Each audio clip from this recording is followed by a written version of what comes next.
Hello बच्चों, आइए हम क्लास 7 के संस्कृत का 8वां पाठ पढ़ते हैं। जो एक श्लोक है जिसका शीर्षक है शुभाषितानि श्लोकानि। शुभाषितानि सु माने सुंदर, भाषितानि माने भाषाएं, माने सुंदर भाषाओं वाला श्लोक जो है। पहला देखते हैं। स्वभाव नोपदेशेन शक्यते कर्तुम अन्यथा सुप्तमपि पानीयम पुनः गच्छत शीतताम। तो बच्चों से बताया गया है स्वभाव न उपदेशेन, किसी का जो स्वभाव होता है वह उपदेश से बदला नहीं जा सकता। ने स्वभाव न उपदेशेन कर्तुम अन्यथा शक्यते, किसी का जो स्वभाव है किसी के उपदेशेन माने उपदेश से अन्यथा नो कर्तुम शक्यते माने उसे बदला नहीं जा सकता है। दूसरा उदाहरण है सुतप्तम मपि, माने उदाहरण दिया गया है कि जिस प्रकार सुतप्त माने बहुत अधिक गर्म पानी भी रखने के बाद, सुतप्तम पानीयम माने बहुत अधिक गर्म करके पानी रखने के बाद पुनः गच्छत शीतताम, वह फिर से शीतताम माने वह पानी शीतल हो जाता है। तो पानी का स्वभाव क्या है कि उसको हमेशा निरंतर शीतल रहता है। अगर उसे गर्म भी किया जाता है और गर्म करके छोड़ दिया जाए तो पुनः वह अपने पूर्व अवस्था में शीतल हो जाता है, वो बदल जाता है। तो उसी प्रकार मनुष्य का स्वभाव बहुत अधिक समझाने बुझाने से यदि थोड़ा बहुत क्षणिक परिवर्तन होता भी है तो हमेशा के लिए कभी भी सुधर नहीं सकता। जैसे गर्म किया हुआ पानी लंबे समय तक गर्म नहीं रहता, उसे रखने के बाद वह शीतता माने ठंडा हो जाता है। अगला देखिए, ये आप जानते भी होंगे, बहुत बार सुने भी होंगे। यत्र नार्यस्तु पूज्यन्ते रमन्ते तत्र देवता, यत्र तास्तु न पूज्यन्ते सर्वतस्त्र अफला प्रिया। यत्र नार्यस्तु पूज्यन्ते, जहाँ नार्यस्तु माने नारियों की, पूज्यन्ते माने पूजा होती है, तत्र देवता रमन्ते, वहाँ देवता भी रमन्ते माने वास करते हैं। जहाँ नारियों की पूजा होती है वहाँ देवता भी वास करते हैं, माने देवताओं का निवास होता है। यत्र एतास्तु न पूज्यन्ते, जहाँ एतास्तु माने इनकी अर्थात स्त्रियों की, न पूज्यन्ते माने पूजा नहीं होती, सर्वास्त तत्र अफला क्रियाः, सभी किया गया कार्य जो होता है सफल नहीं होता, वह निरंतर निष्फल होता रहता है। ठीक ना। तो इसलिए हमें क्या करना चाहिए, नारियों की पूजा करनी चाहिए व नारियों का सम्मान करना चाहिए। अगला देखिए, सुखार्थी चेत त्वेज विद्याम, विद्यार्थी चेत त्वजेत सुखम, सुखार्थी न कुतो विद्या कुतो विद्यार्थी न सुखम। देखिए इसमें दिया है सुखार्थी च इति त्वजेत विद्याम, जो सुखार्थी है, जो सुख चाहता है, पहले या तो विद्या का त्याग कर दे, या विद्यार्थी चेत त्यजेत सुखम, जो विद्यार्थी है वह सुख का त्याग कर दे। क्योंकि इसमें श्लोक कर्ता कहता है कि सुखार्थी ना कुतो विद्या कुतो विद्यार्थी ना सुखम, जो सुखार्थी है उसके लिए विद्या कहाँ और विद्यार्थी के लिए सुख कहाँ। समझ में आ गया। अगर आप सुख चाहते हैं तो आपको विद्या का त्याग करना चाहिए, और विद्या चाहते हैं तो सुख का त्याग करना चाहिए। क्योंकि कहा जाता है कि विद्यार्थी जीवन एक योगी या तपस्वी का जीवन होता है। तो बच्चों इसमें क्या लिखा है कि जो सुखार्थी होता है, जो सुख चाहता है, वह या तो विद्या का त्याग कर दे या विद्यार्थी सुख का त्याग कर दे, क्योंकि दोनों एक साथ नहीं मिल सकता। जो सुखार्थी है उसके लिए विद्या कहाँ और विद्यार्थी के लिए सुख कहाँ। अगला देखिए, दुर्जनः परिहर्तव्यो विद्या अलंकृतो अपि सन्, मणिना भूषितः सर्पः किमसो न भयंकरः। यदि विद्या से अलंकृत, विद्या से सुशोभित व्यक्ति दुर्जन है तब भी वह परिहर्तव्यो, त्याजनीय है, उसे त्याग देना चाहिए। कभी कभी आप देखते होंगे दो तरह के व्यक्ति होते होंगे कि वो जो आप आगे पढ़ेंगे, मनीषिणा संधिना हितैषिणा, हितैषिणा संधिना मनीषिणा। ठीक ना। यदि व्यक्ति विद्वान है तो प्रायः किसी का हितैषी नहीं होता, और जो हितैषी है प्रायः वह विद्वान नहीं होता।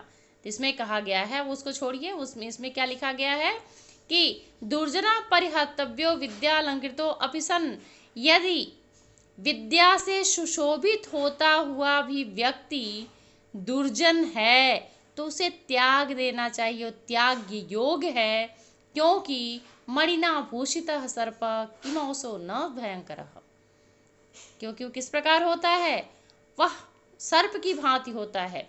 क्योंकि कहा गया है मणिना भूषितः सर्प, मणि को माना जाता है बहुत कीमती होता है, जिसके पास रहता है वो अथाह संपत्ति का मालिक बन जाता है। लेकिन मणिना भूषितः सर्प, मणियों से सुशोभित हुआ सर्प कि मौसो न भयंकर, क्या वो भयंकर नहीं होता। और मणि को प्राप्त करने के लिए क्या उस सर्प के पास कोई जा सकता है? सर्प को व्यक्ति त्याग देता है, उसके पास उसके समीप व्यक्ति नहीं जाता, क्योंकि इस मणि तो शायद न मिले लेकिन विष पहले मिल जाता है। ठीक उसी प्रकार वह जो विद्या से अलंकृत व्यक्ति है, उसकी विद्या तो भले ही हमें ना मिले, उसके दुर्जनता है वह शीघ्र ही हम सीख जाते हैं। इसलिए जो विद्या से अलंकृत दुर्जन व्यक्ति है वह त्याग योग्य है, जिस प्रकार मणियों से सुशोभित जो सर्प होता है वह किस प्रकार भयंकर नहीं होता, माने हर तरह से वह भयंकर ही होता है। उसी प्रकार वह व्यक्ति किसी भी तरह से हमारे लिए लाभदायक नहीं है। अगला देखते हैं, उद्योगे नास्ति दारिद्र्यम जपतो नास्ति पातकम मौनेन कलहो नास्ति नास्ति जगते जागते भयम। उद्योगे नास्ति दारिद्र्यम, जो व्यक्ति उद्यमी होता है, उद्यमी माने निरंतर कार्यशील होता है, उसके पास दरिद्रता कभी भी नहीं आती। जपतो नास्ति पातकम, और जपतो माने ईश्वर का स्मरण करने वाला व्यक्ति पतित नहीं होता, नीच नहीं होता, वह कभी गिरी हुई हरकत नहीं कर सकता। मौनेन कलहो नास्ति, यदि व्यक्ति मौन रहता है तो लड़ाई झगड़ा नहीं होता। नास्ति जागृते भयम, और जागृत अवस्था में मनुष्य को भय नहीं होता। समझ में आ गया कि व्यक्ति यदि उद्यमी है, कार्यशील है, निरंतर कर्मशील है तो उसे दरिद्रता नहीं आती उसके पास। और जो व्यक्ति निरंतर ईश्वर की पूजा करने वाला होता है, कभी भी वह नीच कर्म नहीं कर सकता। जो मौन रखने वाला व्यक्ति है, कभी भी लड़ाई झगड़ा नहीं हो सकता वहाँ, और जागृत अवस्था में कभी भी व्यक्ति डर नहीं सकता। अगला देखेंगे, अभिवादनशीलस्य नित्य विद्धोपसेविनः चत्वारि तस्य वर्धन्ते आयु विद्या यशो बलम्। जो व्यक्ति अभिवादनशील होता, अभिवादनशील क्या कहते हैं, जैसे आप विद्यालय आते हैं तो अपने टीचर को क्या बोलते हैं, गुड मॉर्निंग, प्रणाम, नमस्कार। तो अभिवादन है, अभिवादन माने होता है स्वागत, ठीक ना, माने किसी को प्रणाम करना, किसी को राम राम करना। ठीक, तो इसमें है अभिवादनशीलस्य, जो व्यक्ति ऐसा होता है निरंतर अभिवादनशील होता है। और नित्य विद्धोपसेविनः, लगातार वृद्धों की सेवा करने वाले होते हैं। चत्वारि तस्य वर्धन्ते, उनके ये 4 बढ़ते हैं। क्या? उन लोगों के आशीर्वाद से उनकी आयु बढ़ती है, और उम्र के साथ उनकी विद्या बढ़ती है, और अच्छे कर्मों से उनका यश बढ़ता है, और नियमित जीवन से उनका बल बढ़ता है। समझ में आ गया? इसलिए बच्चों हमें क्या होना चाहिए, हमें अभिवादनशील होना चाहिए। 2 तरह के व्यक्ति होते हैं, एक उद्दंडी होते हैं, उद्दंडी बने किसी का सम्मान न करने वाला। दूसरा व्यक्ति होता है कि सबका सम्मान करता है। तो जो सबका सम्मान करता है और जो नित्य लगातार वृद्धों की सेवा करता है, ऐसे व्यक्ति के 4 बढ़ते हैं। क्या क्या? आयु, विद्या, यश और बल। तो बच्चों ये जितना कुल मिला के 6 श्लोक है, 6 श्लोक का अर्थ आप अपनी कॉपी में लिखेंगे, और इसमें से कम 2 श्लोक याद भी करेंगे। ठीक, अब इसमें देखिए शब्दार्थ भी है, इसमें इंग्लिश का छोड़ के जो हिंदी वाला है उस शब्द का अर्थ भी लिखेंगे, संस्कृत और हिंदी का शब्द का अर्थ लिखेंगे। और आगे देखते हैं पेज में,